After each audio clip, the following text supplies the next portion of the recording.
আসসালামু আলাইকুম। ইনশাআল্লাহ আশা করি সবাই ভালো আছেন। আলহামদুলিল্লাহ আমিও ভালো আছি। যে যেখান থেকে আমার ভিডিওটি দেখছেন সবাইকে অসংখ্য ধন্যবাদ ও সর্বতি ভালোবাসা রইল। আজকে কথা বলবো হচ্ছে ভিএফএস গ্লোবাল গতকালকের ঢাকা, সিলেট এবং চিটাংয়ের ভিএফএস গ্লোবালের ডেলিভারির আপডেট দিব। তারপরে আপনারা একটা আন্দোলনের ডেট ফিক্স করছেন, যেটার গ্রুপে গ্রুপে পাঠাইছেন, সেটার বিষয়ে কথা হবে। এবং ইতালির যে নলস্তাগুলি আপনার 24 অক্টোবর বা 18 অক্টোবরের আগে যেগুলো আপনার স্থগিত রাখা হয়েছে, অনেকেই ভাবতেছেন যে এই নলস্তাগুলি একবার বাতিল করে দেওয়া হয়েছে বা এগুলার কাজ করা হবে না। তো এই বিষয়ে ইতালি যে আপডেটগুলো সেইগুলো আমি আপনাদের সামনে আনবো। তো অবশ্যই ভিডিওটা পুরোটা দেখার চেষ্টা করবেন ইনশাল্লাহ।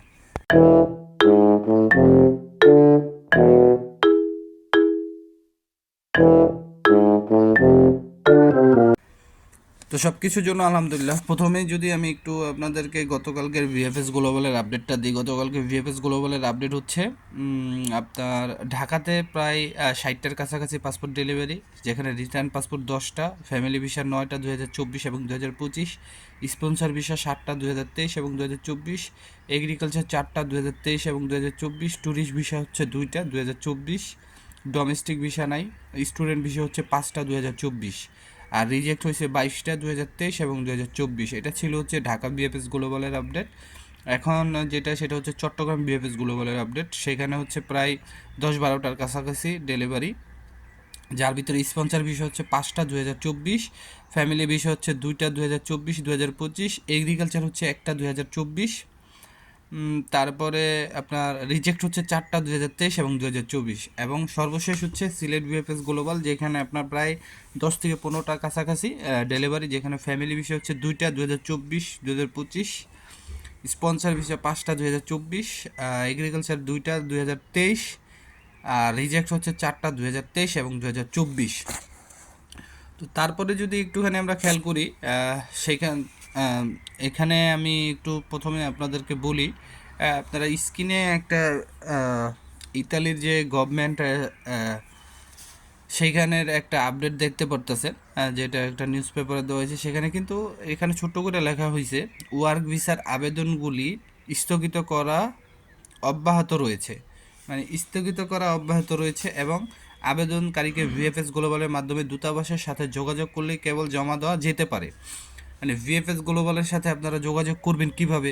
এখন আপনাদের যে নলস্থাগুলি 18 অক্টোবরের আগে, 18 অক্টোবরের আগে যারা পাইছেন, 18 অক্টোবর 2024-এর আগে যারা পাইছেন, আপনাদের ভিএফএস গ্লোবালের সাথে যোগাযোগ করার জন্য কিন্তু পূর্বেও আরেকটা নোটিশ দিছিল।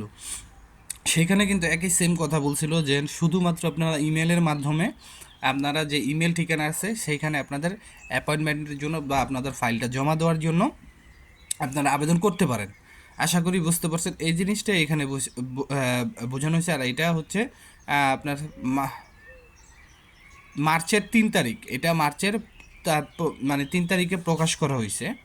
তারপরে এটার পাশাপাশি আরেকটা আছে, যেটা আমি আপনাদের এখানে দিছি, আপনারা একটু পড়েন যে আইনি ডিক্রি 145 ইতালীয় ইমিগ্রেশন অফিসগুলো ধারা এই জাতীয় নলস্থার পর্যালোচনার ব্যবস্থা করে। শুধুমাত্র একবার একটি নলস্থা পর্যালোচনা, শুধুমাত্র একবার একটি নলস্থা পর্যালোচনা। তো ওয়ান স্টপ ভেরিফিকেশন, যেহেতু এখানে তো আপনারা বুঝতেই পারতেছেন ওয়ান স্টপ ভেরিফিকেশন মানে একবারই পর্যালোচনা করবে, এবং সংশ্লিষ্ট ইতালীয় কর্তৃপক্ষ দ্বারা নিশ্চিত করা হলে, সংশ্লিষ্ট ইতালীয় কর্তৃপক্ষ দ্বারা কাদের বোঝানো হয়েছে ওয়ান স্টপ ভেরিফিকেশনটা করবেই হচ্ছে আপনার ইতালির যে পেরপুত্তরাগুলা। যেমন আমি আপনাদেরকে বলছিলাম আগেও, আপনারা দেখছেন মালিকের কাছে এখন কিন্তু মেল যায়, যাদের আলাজ্য নাই, মালিকের ধূপ সার্টিফিকেট, যেটাকে আপনার বাৎসরিক যে ট্যাক্সটা, সেই ট্যাক্সের একটা সার্টিফিকেট, এটা বহুত কিছু যেগুলো চায়।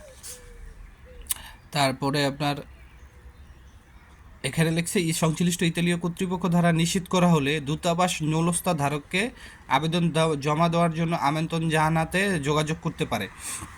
আচ্ছা, এখানে দেখেন পেরপুত্তরার সাথে সংশ্লিষ্ট মালিক বা সংশ্লিষ্ট যারা কর্তৃপক্ষ, নৌলস্থার ধারকের সাথে, নৌলস্থার ধারককে, নৌলস্থার ধারক অবশ্যই আপনার মালিক, সেই মালিকের সাথে যোগাযোগ হওয়ার পর, কমিউনিকেশন হওয়ার পর, যখন একটা নিশ্চিত করা হবে, একটা সিদ্ধান্ত আসবে, তখন নৌলস্থার ধারককে আবেদন জমা দেওয়ার জন্য আমন্ত্রণ জানাতে যোগাযোগ করতে পারে। এখানে আবার আপনাকে বোঝানো হয়েছে যে নৌলস্থার ধারককে আমন্ত্রণ জানানোর জন্য যোগাযোগ করতে পারে। তারপরে লেখছে ইতিমধ্যে কয়েকশো নুলস্তার ধারকদের সাথে এইভাবে যোগাযোগ করা হয়েছে।